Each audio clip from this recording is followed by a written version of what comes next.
Hello and welcome to study Bharat YouTube channel. So friends, आज हम discuss करेंगे ICT और गवर्नेंस के बारे में कि कैसे शासन को सुशासन बनाने के लिए आईसीटी का उपयोग किया जा रहा है। आइए पहले दोनों का अलग अलग अर्थ जान लेते। तो चलिए स्टार्ट करते हैं। अगर हम बात करें आईसीटी की तो इसकी फुल फॉर्म होती है इंफॉर्मेशन एंड कम्युनिकेशन टेक्नोलॉजी, और हिंदी में हम बोलते हैं इसे सूचना एवं संचार प्रौद्योगिकी। तो यह एक ऐसा क्षेत्र है जहां सूचना व संचार के माध्यम जैसे कि रेडियो, टेलीविज़न, सेलफोन, कंप्यूटर आदि विभिन्न सेवाओं की मदद से सूचना प्रसारण की सुविधा प्रदान करता है। आज आईसीटी का उपयोग कई क्षेत्रों में किया जा रहा है। हम कम्युनिकेशन के लिए जिस टेक्नोलॉजी का यूज़ करते हैं वह सभी आईसीटी के अंतर्गत ही आती है, चाहे वो आपका कंप्यूटर हो, आपका मोबाइल फ़ोन हो। ओके, तो ये सभी क्या है, आईसीटी के अंतर्गत ही आते हैं। हम कंप्यूटर के माध्यम से ही अपनी इंफॉर्मेशन कम्युनिकेशन को एक साथ में ट्रांसमिशन करते हैं। ये सभी किसकी देन है? ये सभी आईसीटी की ही देन है। तो वह तकनीक जो दूरसंचार तकनीकी के अनुप्रयोग द्वारा समाज को विभिन्न उद्देश्यों के लिए मल्टीमीडिया एवं अनेक अन्य प्रारूपों में सूचनाओं के निर्माण करने के लिए, उनका संग्रहण यानी उन्हें स्टोर करने के लिए, संपर्क कनेक्ट करने के लिए, कांटेक्ट करने के लिए और प्रबंधन एवं प्रोसेस करने में सक्षम बनाता, वो उन्हें आगे पहुंचाने में मदद करता, सक्षम बनाता। तो यही क्या हो गया, आईसीटी। ओके, तो यूनेस्को आईसीटी को मानव एवं मशीन के साथ संप्रेषित जानकारी को संभालने हेतु इस्तेमाल की जाने वाली वैज्ञानिक तकनीकी एवं इंजीनियरिंग विषयों तथा प्रबंधन तकनीकियों के रूप में परिभाषित करता है। जो यूनेस्को वो आईसीटी को किस रूप में परिभाषित करता है? जो कि मानव एवं मशीन के साथ में जो भी जानकारी है उसे संभालने के लिए किस प्रकार की तकनीक है? वैज्ञानिक और इंजीनियरिंग विषयों तथा प्रबंधन तकनीकी है ये। ओके, तो अभी हम देखते हैं गवर्नेंस यानी सुशासन क्या है। आइए देखते हैं।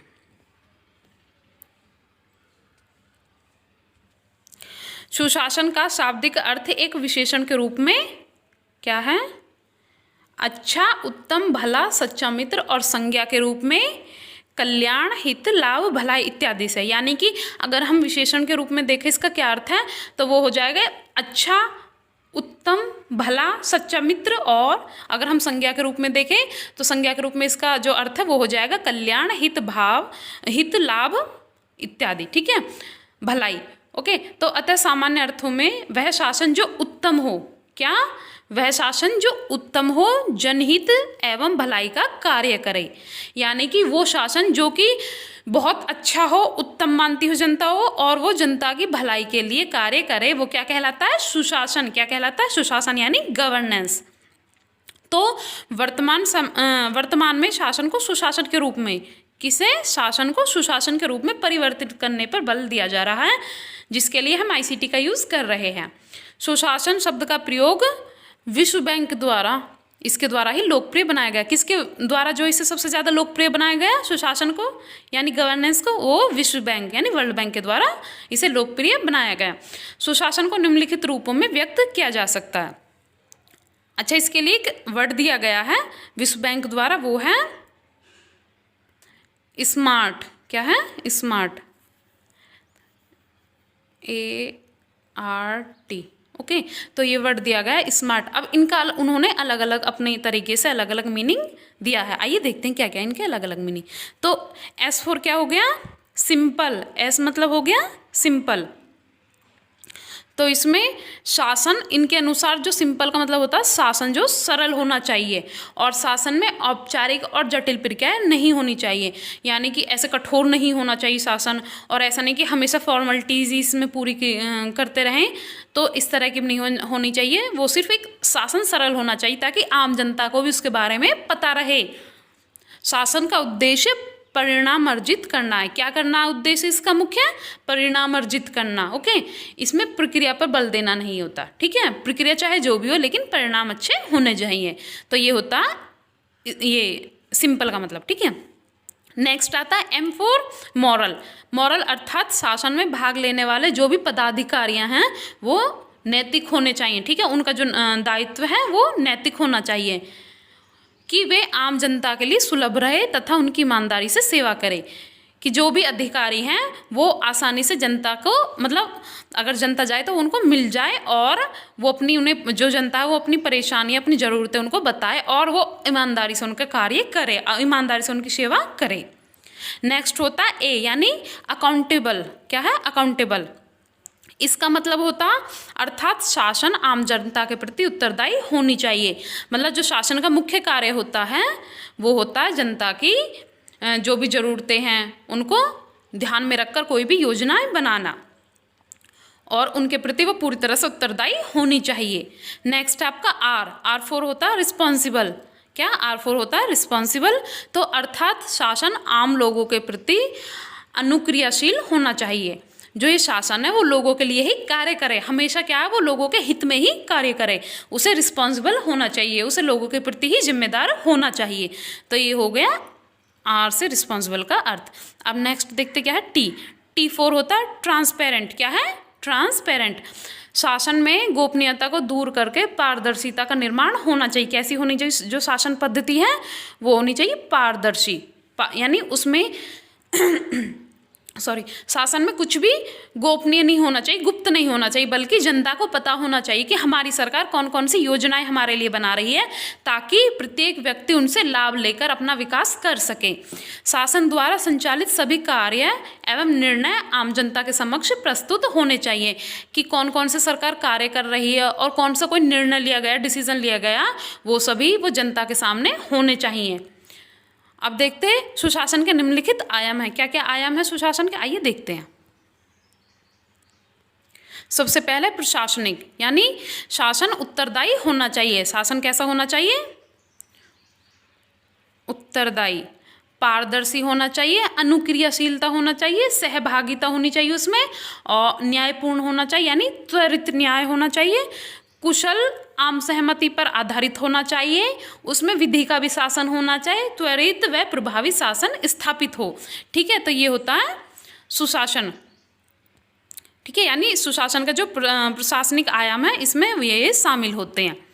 ओके, तो इसमें क्या क्या है? पारदर्शिता, अनुक्रियाशीलता, सहभागिता, न्यायपूर्ण होना चाहिए, और जो सहमति होती है वो सभी पर आधारित होनी चाहिए, सभी की सहमति पर वो कार्य आधारित होना चाहिए, उसमें विधि का भी शासन होना चाहिए, त्वरित व प्रभावी शासन स्थापित होना चाहिए। तो ये सभी चीज़ें किसके अंतर्गत आती? प्रशासनिक आयाम के अंतर्गत आती। नेक्स्ट आता आपका आर्थिक आयाम। इसमें क्या आता है? निजीकरण को बेहतर रूप से आगे ले जाया जाए, यानी जो भी निजीकरण है उसको बेहतर रूप से आगे सबके सामने लेके आया जाए। जैसे कॉरपोरेट घरानों के ऊपर जो नियंत्रण है उसके लिए कानून आवश्यक है। ये नहीं है कि जो बड़े बड़े घराने हैं, कॉरपोरेट घराने, उनके ऊपर कोई नियंत्रण ना हो सरकार का, नहीं, उनके ऊपर भी बहुत ज़्यादा नियंत्रण होना चाहिए। साथ ही उनका सामाजिक उत्तरदायित्व भी निर्धारित होना चाहिए कि क्या क्या उनके सोशल जो रिस्पॉन्सिबिलिटी है वो क्या क्या है, ये सभी उनको पता होनी चाहिए। सरकार एवं निजी उद्यमों की भागीदारी को बेहतर बनाना चाहिए कि जो सरकार है और निजी उद्यम है उनकी आपस में क्या भागीदारी है, तो ठीक है, इसको अच्छा बनाना चाहिए। और उद्योगों के बीच बेहतर प्रतिस्पर्धा का वातावरण होना चाहिए। ये नहीं कि उनके अंदर जो भ्रष्टाचार के आधार पर वो एक दूसरे को बीट कर पाए, ऐसा नहीं होना चाहिए, बल्कि एक स्वस्थ प्रतिस्पर्धा होनी चाहिए, एक हेल्दी कंपटीशन होना चाहिए उनके बीच में। कॉरपोरेट घरानों के द्वारा समाज से जो लाभ प्राप्त किया जा रहा है उनका एक अंश समाज की भलाई के लिए भी प्रयुक्त होना चाहिए। जो भी कंपनीज वगैरह जो भी लाभ कमा रही, प्रॉफिट कमा रही है, उसका कुछ ना कुछ अंश, एक अंश, कम से कम एक अंश भी वो समाज के लिए वो होना चाहिए, समाज की भलाई के लिए वो होना चाहिए। नेक्स्ट आता सामाजिक आयाम। ओके, सुशासन का अभिप्राय केवल प्रशासनिक कुशलता एवं दक्षता का निर्माण करना ही नहीं, बल्कि इसका सामाजिक पहलू भी अत्यधिक महत्वपूर्ण है। ये नहीं है कि सिर्फ प्रशासनिक कुशलता और दक्षता का ही निर्माण हो गया, बल्कि इसका जो सामाजिक पहलू है वो भी बहुत ज़्यादा महत्वपूर्ण है। किसी अभावग्रस्त समाज में सुशासन की कल्पना संभव नहीं है कि मान के चलिए वहाँ की जनता तो भूखी मर गई है, वहाँ पे जो बेरोजगारी फैली हुई, तो वो समाज कैसे विकास कर पाएगा। तो इसी तरह से ये बताया गया है इसमें कि जो सामाजिक पहलू है वो भी बहुत ज़्यादा महत्वपूर्ण है। तो व्यक्तियों को मूलभूत सुविधाएं प्राप्त होनी चाहिए। क्या क्या होना चाहिए? जो व्यक्तियों की मूलभूत सुविधाएं हैं, ठीक है, और गरीबी, विषमता व कुपोषण को समाप्त करने के लिए प्रयत्न करना चाहिए। कि अच्छे शासन के लिए अंदर क्या होना चाहिए? एक तो व्यक्ति की सभी मूलभूत सुविधाएं जो हैं उन्हें प्राप्त होनी चाहिए, और कोई गरीब ना हो, लोगों के बीच में जो विषमता ना हो और कुपोषण ना हो, ये सभी चीज़ों को सरकार को, इन सभी चीज़ों को खत्म करने के लिए, इन्हें समाप्त करने के लिए कोशिश करनी चाहिए। तो ये तो हो गए इसके आयाम। अब देखते हैं सुशासन को बेहतर बनाने का दायित्व नागरिक समाज का भी। ये नहीं है कि सरकार ही जो शासन उसको अच्छा करे, ठीक है, तो इसके लिए कुछ ना कुछ नागरिकों को भी अपनी जिम्मेदारियां निभानी होती हैं। नागरिक समाज समाज का दूसरा रूप है। क्या है नागरिक समाज? समाज का दूसरा ही रूप है। नागरिक समाज से अभिप्राय समाज में शामिल वे व्यक्ति, कौन से समाज में शामिल वो व्यक्ति हैं जो समाज की भलाई के लिए कार्य कर रहे हैं, ठीक है, और वे सरकार के सदस्य नहीं है, बल्कि चाहे वो सरकार के सदस्य हो या ना हो, लेकिन वो जो समाज है उसकी भलाई के लिए कुछ ना कुछ वर्क कर रहे हैं, और ना ही वाणिज्यिक संगठनों से शामिल हैं। तो नागरिक समाज में कौन कौन आते हैं? इसमें आते हैं छात्र हो गए आपके, ठीक है, मीडिया कर्मी यानी मीडिया हो गई, फिल्मकार हो गए, और गैर सरकारी संगठन, ठीक है, यानी जो छात्र है वो भी अपने कुछ आंदोलनों के द्वारा सरकार को बताते हैं कि क्या क्या आवश्यकताएं है समाज की, उनको पूरा किया जाए। मीडिया भी अपनी रिपोर्टिंग के माध्यम से जो समाज का सही चेहरा है वो सरकार को दिखाती है। इसके अलावा फिल्मकार यानी जो डायरेक्टर्स वगैरह होते हैं, जो फिल्म मेकर्स होते हैं, वो भी अपनी फिल्मों के माध्यम से समाज की कुछ सामाजिक बुराइयों को उठाकर, उन मुद्दों को उठाकर उन पर फिल्म बनाते हैं, जिससे कि लोगों का ध्यान उन पर जाता है। और कुछ गैर सरकारी संगठन हैं जो कि जो समाज की प्रॉब्लम्स है उनको सरकार को बताते हैं और अपने स्तर पर भी काफ़ी कार्य करते हैं। तो ये हो गया नागरिक समाज। अभी है विश्व बैंक ने सुशासन के 3 विशिष्ट पहलुओं की पहचान की है। यानी जो वर्ल्ड बैंक है उसने कौन कौन से सुशासन, क्या क्या होने चाहिए सुशासन के अंतर्गत, उसके 3 पहलुओं की पहचान की है। सबसे पहले क्या है? सबसे फर्स्ट है राजनीतिक शासन व्यवस्था का स्वरूप, ठीक है, यानी जो राजनीतिक व्यवस्था है उसका स्वरूप कैसा होना चाहिए, संसदात्मक होना या फिर राष्ट्रीय, सैनिक या नागरिक, सत्तात्मक या प्रजातांत्रिक, कि किस प्रकार की राजनीति होनी चाहिए, कौन सी राजनीति सबसे अच्छी है। तो इस बारे में विश्व बैंक ने बताया है। एक देश को आर्थिक और सामाजिक संसाधनों के प्रबंधन में शक्ति के प्रयोग संबंधी क्रिया, कि जो एक देश है वो अपने आर्थिक और सामाजिक संसाधनों के प्रबंधन में शक्ति का किस प्रकार से प्रयोग करता है, ये सभी चीज़ें उसमें आती है। आपका तीसरा आता है नीतियों के निर्माण और क्रियान्वयन के संबंध में और सामान्य रूप से सरकारी कार्यों को संपन्न करने संबंधी सरकार की क्षमता क्या है। इसका मतलब है कि जो नीतियाँ हैं वो किस प्रकार से, लोगों के लिए जो नीतियाँ बनती है उनका निर्माण कैसे होगा, उनका क्रियान्वयन यानी वो लागू कैसे होंगे, इन सभी के विषय में ये बताता है। सामान्य रूप से सरकारी कार्यों को संपन्न कराने के लिए सरकार की क्षमता क्या है, ठीक है, तो मतलब सरकार किस स्तर पर कार्य करते हैं, ये सभी इसके अंतर्गत आता है। दरअसल सुशासन की अवधारणा जीवन, स्वतंत्रता और खुशी प्राप्त करने के लिए लोगों के अधिकार से जुड़ी हुई है, कि जहाँ पे लोगों को अच्छा जीवन प्राप्त हो, उन्हें स्वतंत्रता हो अपनी हर बात कहने की, और लोगों के बीच में खुशहाली हो। किसी भी लोकतंत्र में तभी पूरा हो सकता है जब वहाँ कानून का शासन हो, यानी वहाँ पे कानून का शासन हो, ये किसी भी समाज में तभी पॉसिबल है। अगर वहाँ पे अराजकता फैली हुई है तो वहाँ पे कोई स्वतंत्रता, जीवन और खुशी की कल्पना भी नहीं कर सकता। सुशासन की धारणा निश्चय ही सरकार को मानव उन्मुखी, जनहितकारी और विकासात्मक तथा सहभागी बनाने के लिए मार्ग प्रशस्त करती है। यानी कि जो सुशासन की धारणा है वो सरकार को किस प्रकार का बनाती है, ताकि वो जनता के हित में ज़्यादा से ज़्यादा कार्य करे, उनके विकास के लिए ज़्यादा से ज़्यादा कार्य करे, और उन्हें अपनी नीतियों में सहभागी बनने के लिए जो उनका मार्ग वो प्रशस्त करे, ठीक है। तो संक्षेप में कहा जा सकता है कि सुशासन का अपरिहार्य उद्देश्य सामाजिक अवसरों का विस्तार और गरीबी उन्मूलन होना चाहिए। क्या होना चाहिए इसका सबसे मुख्य है, सबसे आवश्यक उद्देश्य क्या होना चाहिए? सामाजिक अवसरों का विस्तार होना चाहिए, जिससे कि ज़्यादा से ज़्यादा लोग अपना विकास कर सकें, और गरीबी उन्मूलन क्या है? गरीबी हटाना, यानी गरीबी उन्मूलन होना चाहिए। अर्थात क्या होना चाहिए? न्याय, सशक्तिकरण, रोजगार एवं क्षमतापूर्वक सेवा प्रदान सुनिश्चित होना चाहिए, ठीक है। तो ये तो हो गया। नेक्स्ट देखते हैं हम सुशासन के प्रमुख तत्व कौन कौन से हैं। नेक्स्ट है आपका सुशासन के प्रमुख तत्व क्या क्या है। संयुक्त राष्ट्र संघ के अनुसार सुशासन की निम्नलिखित विशेषताएं होती है। किसके अनुसार? संयुक्त राष्ट्र संघ ने बताया था ये, ठीक है। तो सुशासन में कौन कौन सी विशेषताएं होती है? एक तो उसमें होता है विधि का शासन। क्या होता है? विधि का शासन होता है।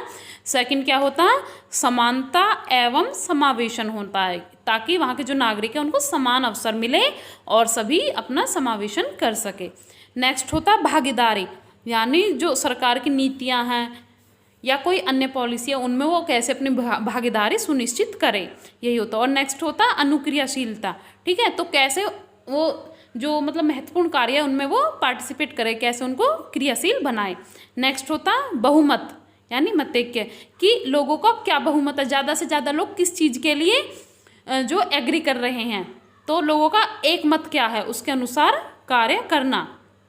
नेक्स्ट है प्रभावशीलता, कि जो नीतियाँ बनी हैं वो कितनी प्रभावशाली हैं, क्या वो वाकई में ही जो समस्या है उनको ख़त्म करने में महत्वपूर्ण भूमिका निभा रही है या फिर वो सिर्फ कागजी तौर पर बना दी गई है। नेक्स्ट है दक्षता, दक्षता होनी चाहिए किसी भी नीतियों में, किसी भी सरकार में जो है वो दक्षता होनी चाहिए, जिससे कि वहाँ की जो जनता है वो उनसे संतुष्ट हो पाए। नेक्स्ट है पारदर्शिता, यानी जो नीतियां हैं वो सभी पारदर्शी होनी चाहिए, सभी को उनके बारे में नॉलेज होनी चाहिए, सभी को पता होना चाहिए। और क्या है? उत्तरदायित्व, यानी जो सरकार है वो जनता के प्रति उत्तरदायी होनी चाहिए, उसे पता होना चाहिए कि मैं इन्हीं के द्वारा आज यहाँ पर हम हैं, ठीक है, हम आज सत्ता में हैं इन्हीं के द्वारा। तो इस तरह से उनके प्रति जिम्मेदार होना उनका प्रमुख कर्तव्य है। नेक्स्ट है निष्पक्ष आकलन, तो ठीक है, बिना डरे जो नागरिक है वो सरकार के कार्यों का निष्पक्ष आकलन कर सके कि सरकार ने क्या चीज़ें अच्छी की हैं क्या नहीं की है।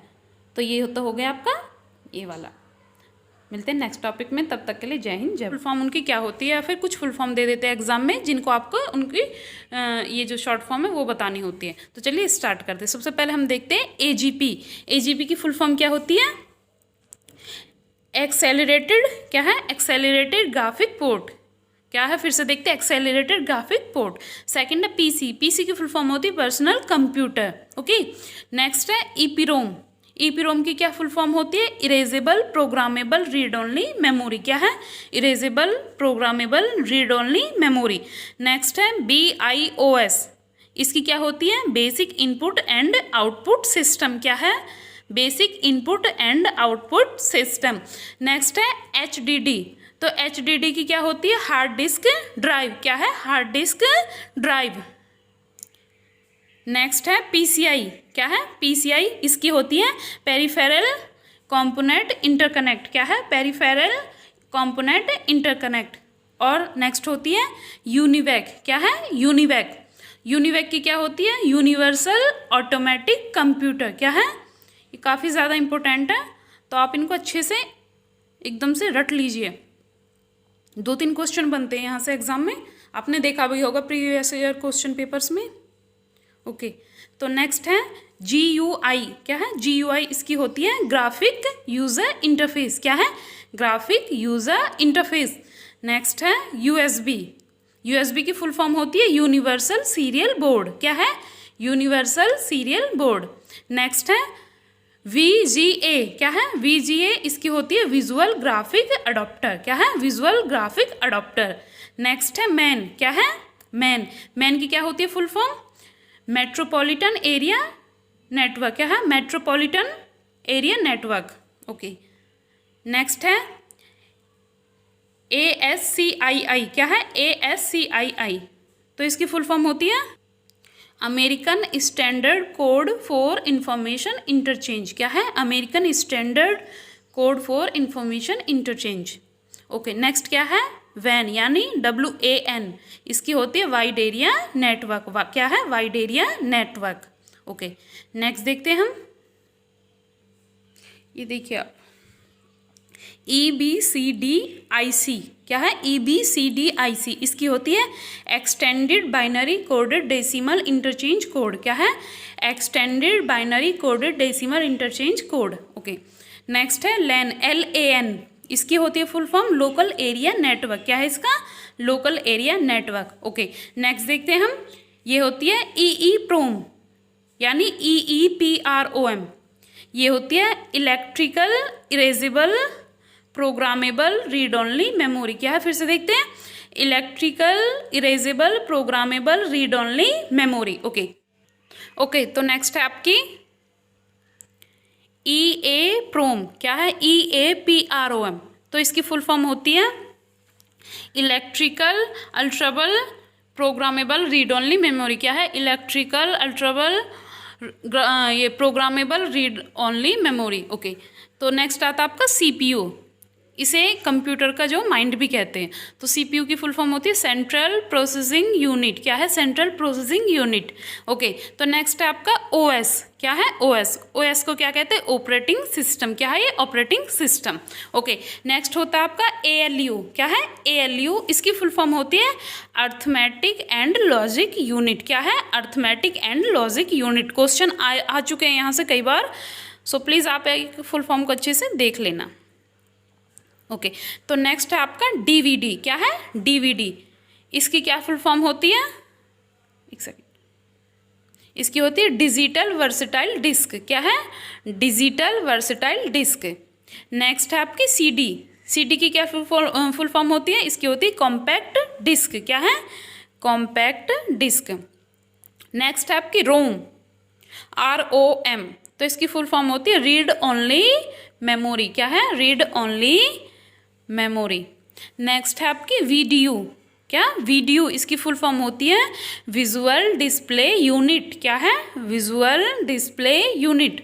ओके, नेक्स्ट है आपकी RAM, रैम, तो इसकी फुल फॉर्म होती है रैंडम एक्सेस मेमोरी। क्या है, रैंडम एक्सेस मेमोरी।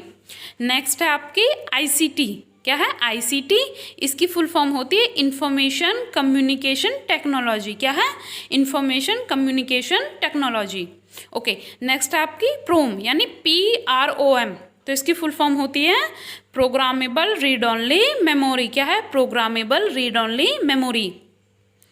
नेक्स्ट देखते क्या है, नेक्स्ट है URL।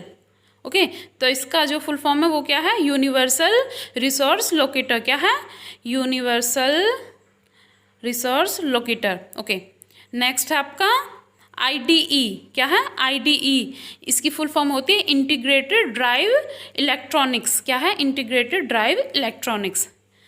नेक्स्ट है आपकी फोर्ट्रॉन, तो इस FORTRAN, फोर्ट्रॉन, तो इसका क्या होती है फुल फॉर्म, इसकी होती है फॉर्मूलर ट्रांसलेटर। क्या है, फॉर्मूलर ट्रांसलेटर। ओके, नेक्स्ट है आपका MOS। ठीक है, क्या है, MOS, इसकी फुल फॉर्म होती है मेटा ऑक्साइड सेमी कंडक्टर। क्या है, Meta oxide semi conductor. Next है आपका ATX। क्या है, ATX, इसकी क्या होती है full form, advanced technology extended. क्या है, advanced technology extended. Okay, next है आपका सिम। अच्छा देखिए, सिम को क्या कहते हैं, सिम की फुल फॉर्म क्या होती है, सब्सक्राइबर आइडेंटिफिकेशन मॉड्यूल। क्या है, subscriber identification module. Okay, next देखते क्या है, MHZ। क्या है, MHZ, तो इसकी फुल फॉर्म होती है मेगा हर्ट्ज। क्या है, मेगा हर्ट्ज। नेक्स्ट है आपका ISP। क्या है, ISP फुल फॉर्म क्या होती है, इंटरनेट सर्विस प्रोवाइडर। क्या है, इंटरनेट सर्विस प्रोवाइडर। नेक्स्ट है आपकी GHZ। क्या है, GHZ, इसकी फुल फॉर्म होती है गीगा हर्ट्ज। क्या होती है, गीगा हर्ट्ज। नेक्स्ट है आपका DBMS। क्या है, DBMS की फुल फॉर्म क्या होती है, डाटाबेस मैनेजमेंट सिस्टम। क्या है, database management system. Okay, next है आपका SQL। क्या है, SQL, तो इसकी फुल फॉर्म होती है स्ट्रक्चर्ड क्वेरी लैंग्वेज। क्या है, स्ट्रक्चर्ड क्वेरी लैंग्वेज। नेक्स्ट है आपका RW को क्या होती है फुल फॉर्म, री राइटेबल। क्या है, री राइटेबल, तो आप अच्छे से नहीं याद करते रहिए, बार बार इन्हें रिवाइज कीजिए, हो जाएगा आप आराम से। ओके, नेक्स्ट है आपका SDT। क्या है, SDT, इसकी क्या होती है full form, serial data transmission. क्या है, सीरियल डाटा ट्रांसमिशन। नेक्स्ट है आपका CAN। क्या है, CAN, इसकी फुल फॉर्म होती है कंपास एरिया नेटवर्क। क्या है, कंपास एरिया नेटवर्क। नेक्स्ट है आपका SIMMS, क्या है SIMMS, इसका क्या होती है? Single in line memory module, क्या है? Single in line memory module. Okay, next देखते हैं। पेन, पेन क्या होता है? Personal area network. पेन मतलब पर्सनल एरिया नेटवर्क, तो आप ये याद रखना। ओके, नेक्स्ट है आपका DIMMS, तो इसका क्या होता है? Dual in line memory module, क्या है ये? Dual in line memory module.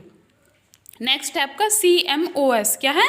CMOS, इसकी फुल फॉर्म होती है complementary metal oxide semiconductor, complementary metal oxide semiconductor. Okay, next है ENIAC, ENIAC, ठीक है, तो इसकी क्या होती है full form? Electronic number integrator and calculator. Next है आपका CMD, क्या है? CMD, इसकी फुल फॉर्म होती है कमांड, क्या है? कमांड। ओके, नेक्स्ट है आपका EDSAC, तो इसकी फुल फॉर्म होती है आपकी electronic dialogue storage automatic computer, क्या है? Electronic dialogue storage automatic computer. Next है आपकी MAC, तो इसे कहते हैं, इसको, इसका जो पूर्ण रूप होता है वो होता है मीडिया एक्सेस कंट्रोल, क्या है? Media access control. नेक्स्ट देखते हैं। नेक्स्ट है आपका IC, क्या है? IC, थोड़ा सा स्क्रीन को बड़ा कर लेते हैं। IC की फुल फॉर्म होती है इंटीग्रेटेड सर्किट, क्या है? Integrated circuit, IC।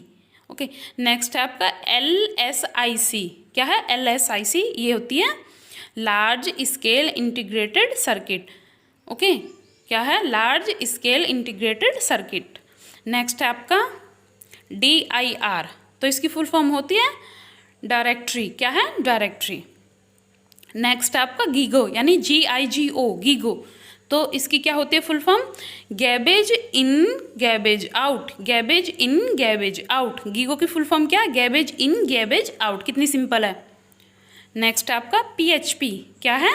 PHP यानी PHP हाइपर टेक्स्ट, 1 सेकेंड, ये प्रोसीजर, क्या है? PHP hyper text pre procedure. Okay, next आपका DOC, DOC की फुल फॉर्म होती है डॉक्यूमेंट, क्या है? डॉक्यूमेंट।